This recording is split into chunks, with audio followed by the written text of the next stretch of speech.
विदुर के नाम से ही उनकी पत्नी को विदुरानी कहते थे। नाम क्या था? शुलभा। क्या नाम था? शुलभा।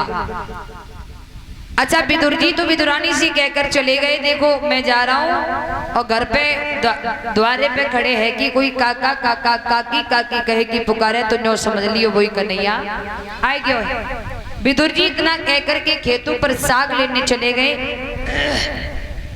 तब तक थोड़ी देर में भगवान कन्हैया कुटी के बाहर आए गए।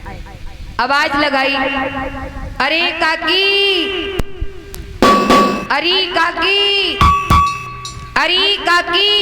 अब काकी बेचारी नायवे को बैठी पाई, शरीर से वस्त्र उतार पाए, एक लोटा जल लेके शरीर पे डाल पायो।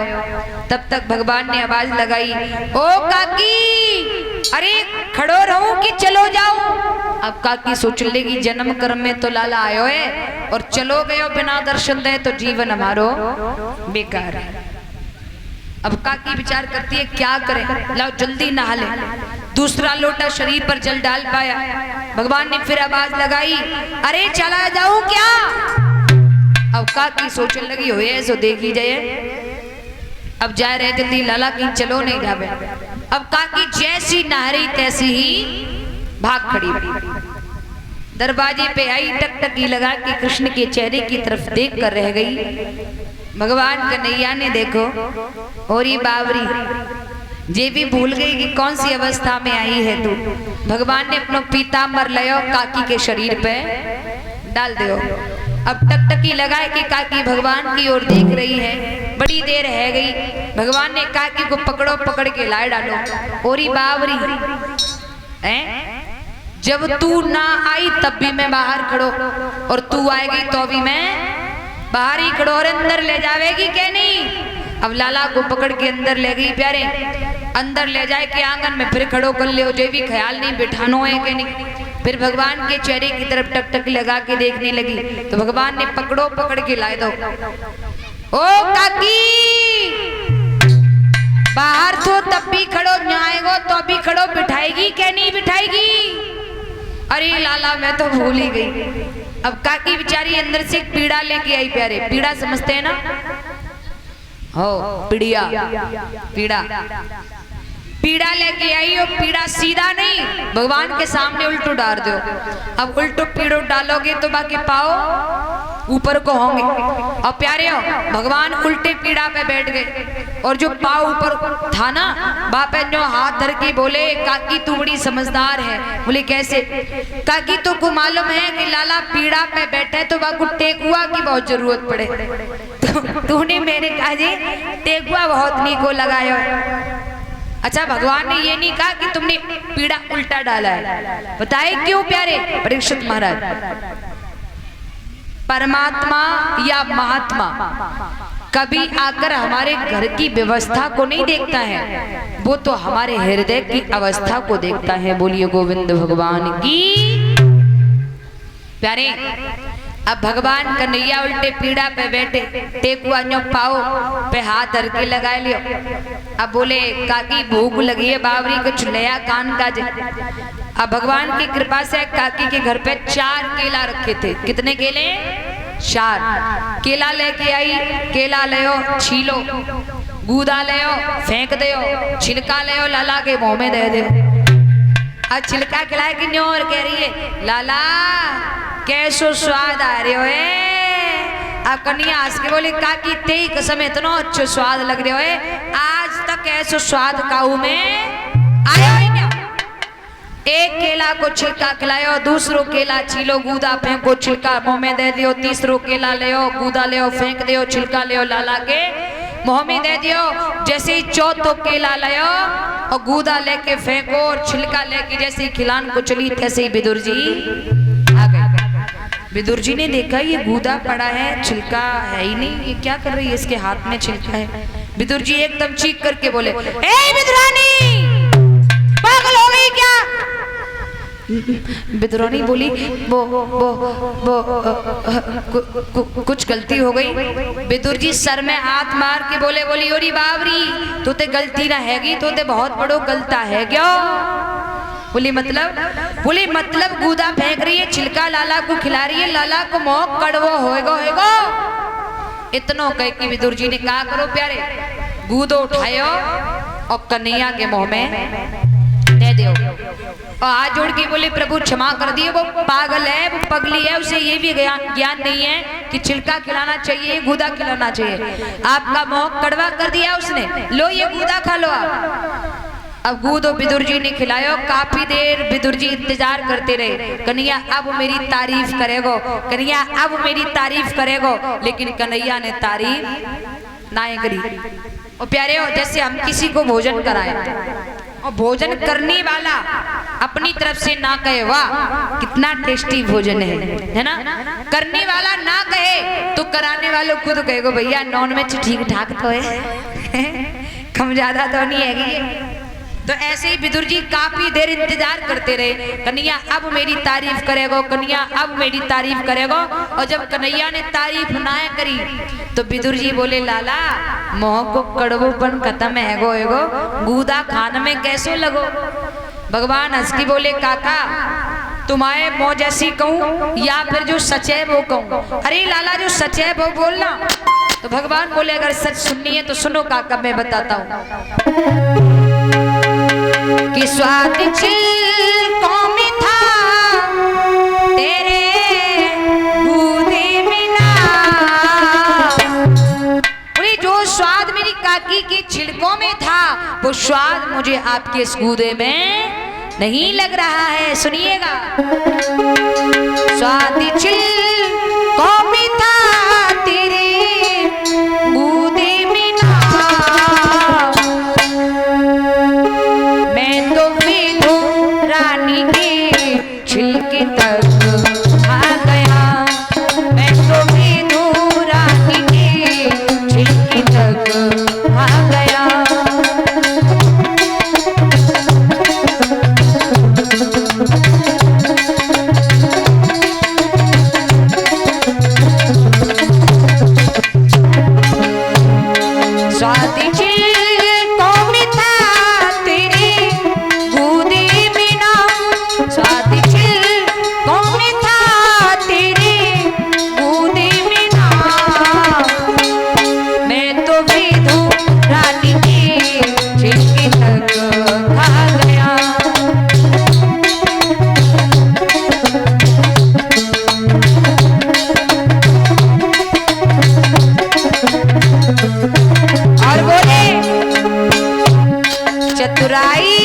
जिसने की उसको मैं ना मिला,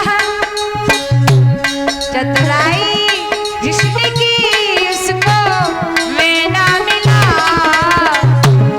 बिजली का मुझे भोला बनवा गया, बिजली का मुझे भोला बनवा गया।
को भूखो हूँ स्वाद को ना है। हमारी काकी के जो छिलके खिलाए थे ना, तो भाभी हमारी काकी के अंदर जो भाव था वो प्योर था, निष्कपट था, और तुम्हारे अंदर जो भाव तो वो हमें मिलावट थी। काहे की बोले जाकी कि कन्हैया अब मेरी तारीफ करेगो, मैं मीठो गूदो खिलाए रहूं। विदुर जी की गर्दन नीचे को झुक गई। भगवान बोले काका परेशान न हो, मेरी काकी ने तुमको कुछ खिला रहे, आप का खिला रहे जो बताओ। अरे लाला तेरी जो कुछ तो तेरी काकी ने खिला दो, मैं का खिलाऊं? अरे नहीं काका खिलाना तो कछु पड़ेगा आपको। बोली लाला कछु ना है मेरे, अरे कछु तो होएगा। अरे रूह को साग है खेतन से लाऊं, अबे मैं ना खिला पाऊंगा रूह को साग, तो को मैं कैसे ना खिलाऊं। भगवान कहने लगे आप नहीं खिलाओगे, मैं स्वयं खाऊंगा। भगवान रसोई में जाकर देखते हैं एक पात्र में साग रखा है। भगवान ने विदुर के घर रूह का साग खाया और प्रेम का उपदेश किया है और एक बात कही है कि काका ऊंची है प्रेम सगाई है सबसे ऊंची, ऊंची है प्रेम सगाई है सबसे ऊंची, ऊंची है प्रेम सगाई है सबसे ऊंची, ऊंची है प्रेम सगाई है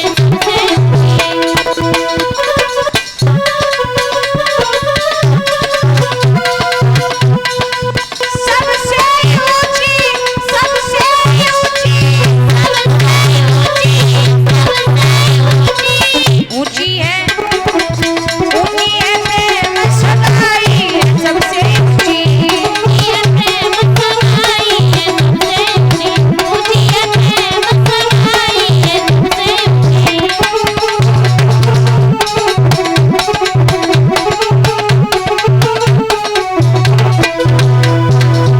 दुर्योधन घर भोग नभाया, रूह को साग विदुर घर खायो, ऐसे ही कृष्ण कथाई सबसे ऊंची, ऊंची है प्रेम सगाई है सबसे ऊंची, ऊंची है प्रेम सगाई है सबसे ऊंची, ऊंची है प्रेम सगाई है सबसे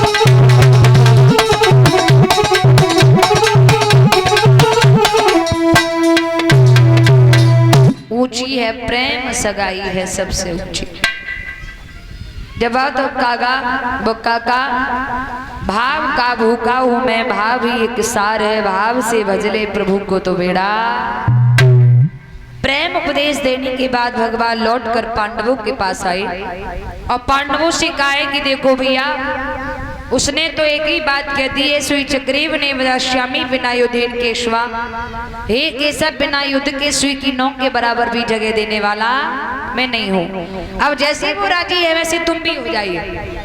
अब भैया युद्ध की तैयारियां होने लगी। भगवान कन्हैया जाकर शयन कक्ष में लेट गए तो दुर्योधन को शकुनी ने भेजा है कृष्ण को युद्ध निमंत्रण देने के लिए।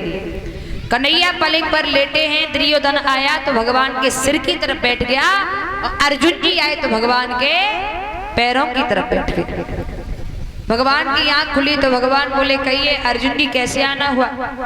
अर्जुन तो कुछ ना बोल पाया से पहले ही दुर्योधन बोल पड़ो कन्हैया, इससे पहले का मैं यहाँ बैठा हूँ। अरे पहले आपको हमें पूछना चाहिए कि कैसे आए, हमें तो नहीं पूछा, उससे पहले पूछ रहे हो। भगवान कहने लगे हमें कहाँ मालूम, तो पहले से ही हमारे सर पे बैठे हो हैं, हमें कहाँ दिखा? बताइए, हम दोनों से कह रहे हैं क्या चाहिए आपको? बोली प्रभु युद्ध का निमंत्रण देने आया हूँ। भगवान कहने लगे सुनो, एक तरफ से हमारी नारायण सेना आएगी और एक तरफ से मैं स्वयं आऊंगा, लेकिन जिधर से मैं आऊंगा तो हाथों में अस्त्र और शस्त्र नहीं उठाऊंगा। इतनी बात सुनी तैसे ही दुर्योधन बोल पड़ा। दुर्योधन कहने लगा कन्हैया युद्ध में तो सेना की जरूरत पड़ती है, हमें तुम्हारी जरूरत ना है, हमें तो सेना की आवश्यकता है। और वैसे भी मुझे आप पर लेश मात्र भी विश्वास नहीं है कन्हैया, किस मोड़ पर आप हमें दगा दे जाओ। क्या बोले? हाँ। और जैसे ही ये बात कही तो भगवान ने टेढ़ी निगाह करके प्यारे दुर्योधन की ओर देखा।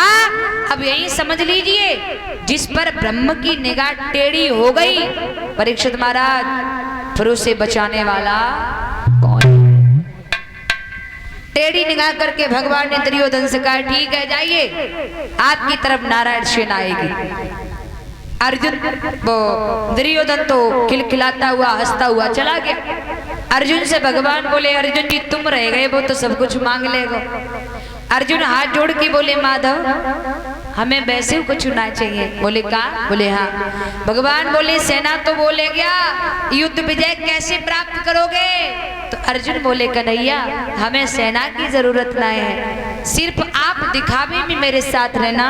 अगर आप मेरे सामने रहेंगे तो आपके दर्शन मात्र से ही मैं विजय प्राप्त कर लूंगा, मुझे कोई हराने वाला पैदा नहीं होगा। और अर्जुन बोले हैं कन्हैया ते माधव कि मेरी विनती बारंबार कन्हैया दर्शन को आई रैया। मेरी विनती बारंबार कन्हैया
सिर्फ आपके दर्शन मात्र से ही मैं विजय प्राप्त कर लूंगा, मुझे कोई हराने वाला पैदा नहीं होगा।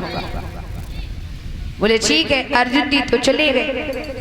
युद्ध के लिए कुरुक्षेत्र का मैदान चुना गया। अब भैया जो समय निश्चित था सभी कुरुक्षेत्र के मैदान की ओर आगे को बढ़ने लगे। जब सभी आगे बढ़ने लगे तो भगवान कन्हैया अर्जुन जी के रथ सारथी बन के भगवान चले। रथ आग के ले जा रहे हैं, अर्जुन को रथ में बैठा। कुरुक्षेत्र के मैदान की ओर पहुंचे तो क्या देखा है प्यारे, कुरुक्षेत्र के मैदान में घुसते ही एक 16 साल को 14 साल को एक बालक खड़ो है महाराज।